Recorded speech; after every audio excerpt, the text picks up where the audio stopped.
Even in this house, we have new billionaires. Where are the rest of Kenyans when we have new billionaires and Kenyans are suffering? And they are billionaires courtesy of corruption. Tendering processes, they are so skilled for specific people to make money. When a few are making money and a majority are suffering, what are we telling Kenyans? That Kenya has become like what we call the animal farm? Mr. Speaker, I would request that you, Davina, again, I'd request the senators to... Order. Senator Enoch and Senator Mogeni. The senator speaking. Kindly allow me to give my submissions, and you can continue conversing and making your arrangements. Proceed, Senator. Thank you, sir. Thank you, Mr. Speaker.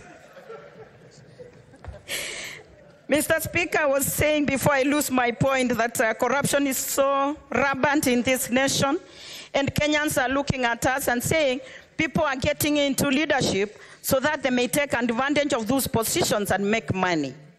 It is wrong. Kenyans are hurting when they see very few people who become billionaires, while majority or masses are suffering. Mr. Speaker, lack of inclusivity is very serious. As I have stated, where I sit in the Committee of Equal Opportunities, and we see Kenyans not given chance, they are not employed. When their employment positions or chances, they are given to people from specific ethnic communities. Mr. Speaker, my heart sank when I confronted one CEO of a certain institution in this nation. And when I asked her, why do you have only 2 tribes getting the big chunk of positions in this institution? She told me, sometimes, madam, we are under instructions. We are asked, when you do your employment or recruitment, you should know where the government belongs. Very sad.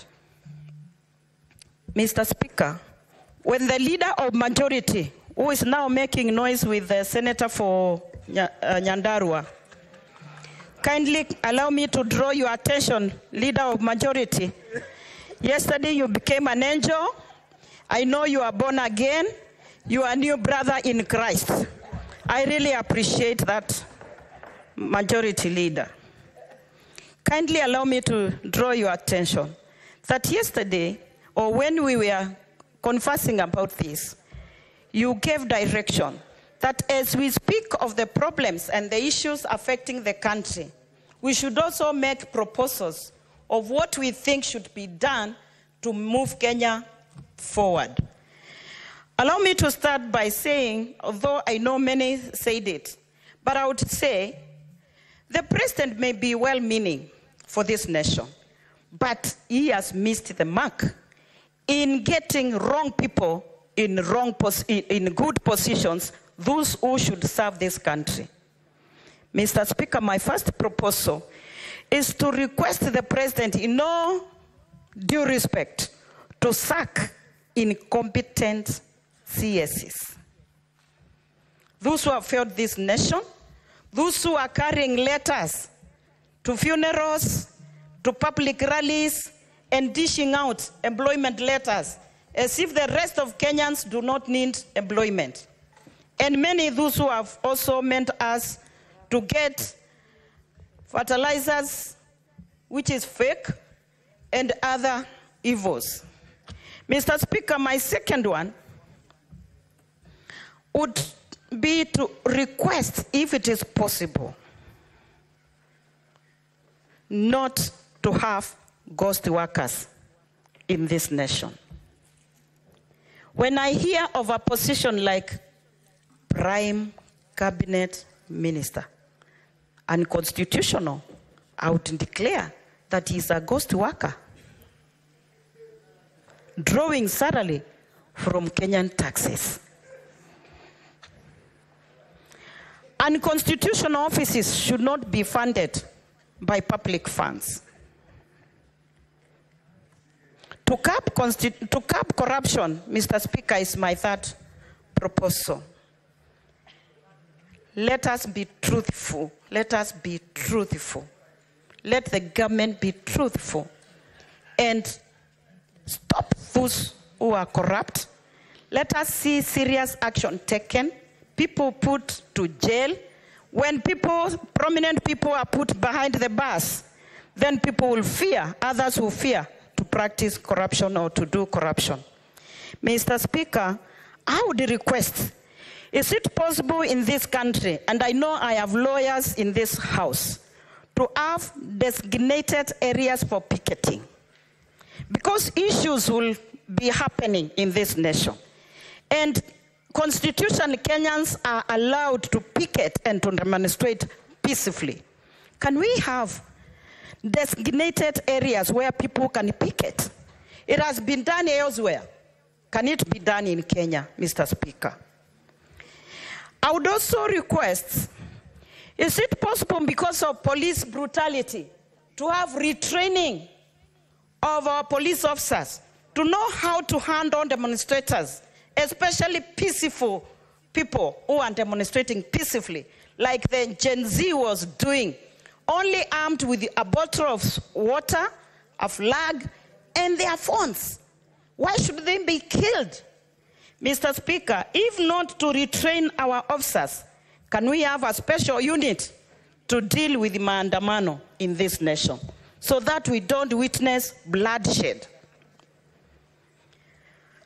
Mr. Speaker, if the president, to me and to what we are saying, let him sack the Inspector General of Police.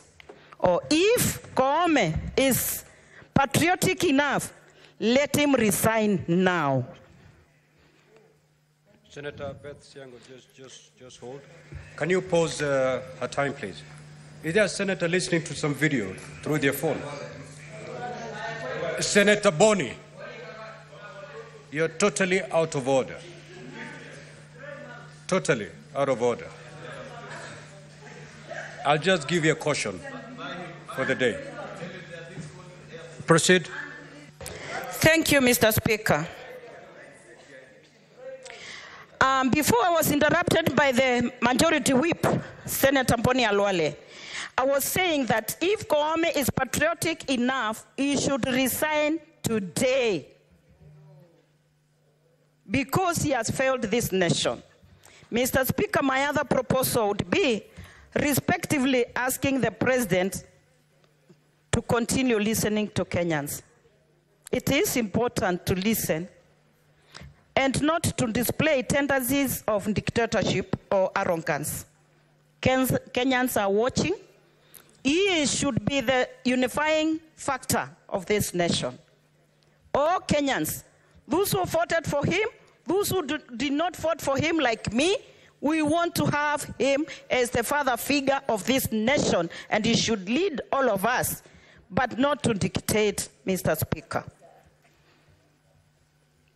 Mr. Speaker, my other proposal would be, if possible, let institutions of this independent to be independent institutions. We don't want to witness state capture of National Assembly, state capture of the judiciary, state capture of legislation.